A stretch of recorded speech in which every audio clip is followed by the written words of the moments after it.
Olá!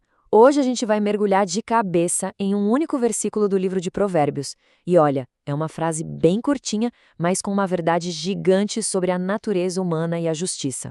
Vamos descobrir juntos o que ela revela? Tá aí. O versículo é esse.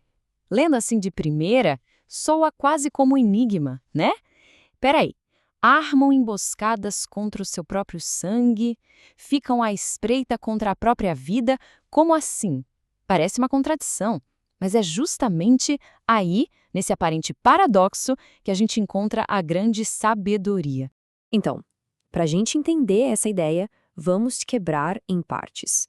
A gente começa investigando essa tal de emboscada misteriosa. Quem são os autores e, mais importante, quem são as vítimas? Pois é, essa é a pergunta central de tudo. Quem, afinal, é o alvo pretendido dessa emboscada? E posso adiantar, a resposta não é nem um pouco óbvia. Isso nos joga direto para a próxima parte, onde a identidade desse alvo é finalmente revelada. E se preparem porque é uma verdadeira reviravolta. Para chegar nessa resposta, vamos fazer uma pergunta bem direta, que sai do próprio texto, contra quem os malfeitores, os ímpios, realmente armam as suas ciladas. E aqui vem a primeira parte da resposta, que já é chocante: contra o próprio sangue. Ou seja, não é um inimigo externo. A agressão é, de alguma forma, interna, voltada para dentro.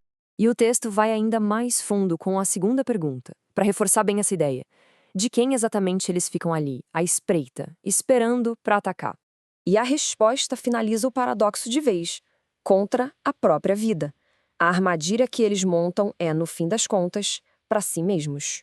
Agora, olha que interessante quando a gente organiza a lógica. Pergunta: contra quem armam emboscadas? Resposta: contra o próprio sangue. Pergunta: de quem ficam à espreita? Resposta: contra a própria vida.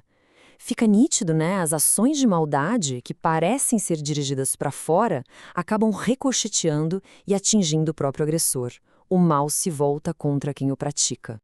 Mas como isso funciona? Que mecanismo é esse que está em jogo? Isso nos leva ao princípio fundamental que explica tudo: o retorno do mal. Então, o ponto crucial é este aqui.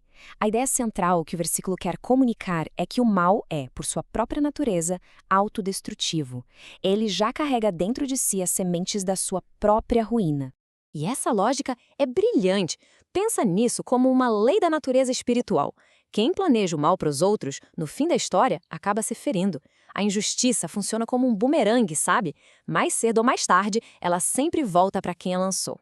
Entender esse princípio todo nos leva a uma conclusão muito prática, um verdadeiro conselho para a vida. Vamos ver qual é a lição final que a gente pode tirar disso tudo. E aqui está. A lição é simples e direta ao ponto. Não prepare armadilhos para ninguém. E o porquê? Porque, como a gente acabou de ver, essa mesma energia negativa, essa maldade, inevitavelmente vai voltar para quem a praticou. É o conselho mais pragmático que existe. E isso tudo nos deixa com um último pensamento, uma pergunta para a gente refletir. A lógica do versículo é clara: a maldade prejudica, antes de mais nada, quem a comete. Então a questão que fica no ar é: se o mal é inerentemente autodestrutivo, por que ele continua sendo uma escolha?